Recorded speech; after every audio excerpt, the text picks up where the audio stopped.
दुर्वासा जी जो वृंदावन वासियों के गुरु हैं, दुर्वासा जी आए हैं, अधिक संत आए हैं साथ में चतुर्मासा बिताने के लिए। सो यमुना मैया के पल्ली पार बैठे हैं। किसी ने आकर नगर में सूचना दे दी, बोले दुर्वासा जी आए हैं और उनके भोग प्रसाद की व्यवस्था की जाए। सब ब्रज गोपियों ने सुंदर सुंदर थाली सजाई और लेकर के गई।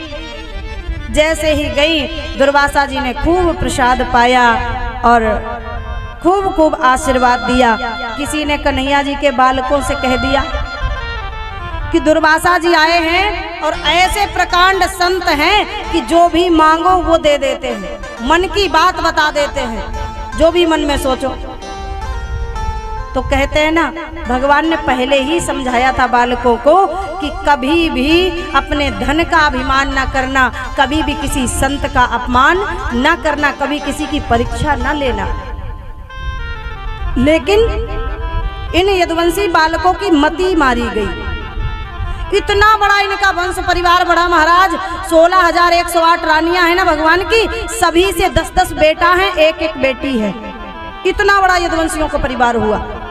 तो ये अपने परिवार के मद में आकर के भूल गए कि हम क्या करना चाहिए, क्या नहीं करना चाहिए। भगवान ने बताया था कि अपमान न करना, लेकिन इन्होंने बात नहीं मानी। क्या किया देखें, महात्मा सच्ची हैं कि झूठे हैं। कहते तो हैं कि महात्मा जी से जो पूछो वो बता देते हैं, दिल की बात बता देते हैं। तो चलो चल करके परीक्षा लें, बाबा सही है कि नकली। जाम्बती का बेटा है जिसका नाम है सांब। इन यदुवंशी बालकों ने क्या किया, सांब के उदर पर वस्त्र बांध करके और वस्त्र बांध करके ऊपर से साड़ी पहना दी, मुंह लंबा सा घूंघट करके ले गए और दुर्वासा जी से कहते, गुरुजी ये हमारी भाभी हैं, भाभी,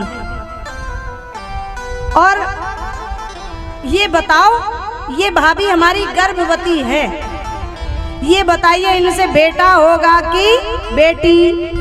दुर्वासा जी ने ध्यान से देखा, कहते अरे मूर्खो, भगवान के पुत्र पौत्र होकर के फिर भी तुम्हारी ऐसी कुबुद्धि। कितना समझाया कृष्ण ने, लेकिन तुमने किया वही जो तुम्हें नहीं करना चाहिए।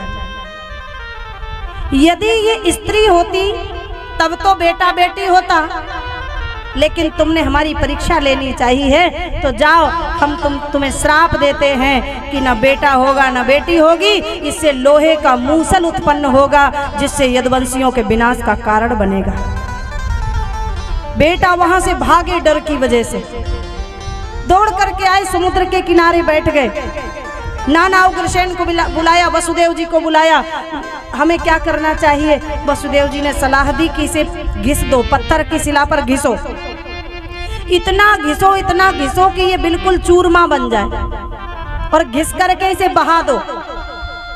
घिस घिस के बहा दिया जल में, जो बहाया उससे धारदार घास बनी और एक कील बच गई छोटी सी, जो घिस नहीं रही है, छोटी सी कील।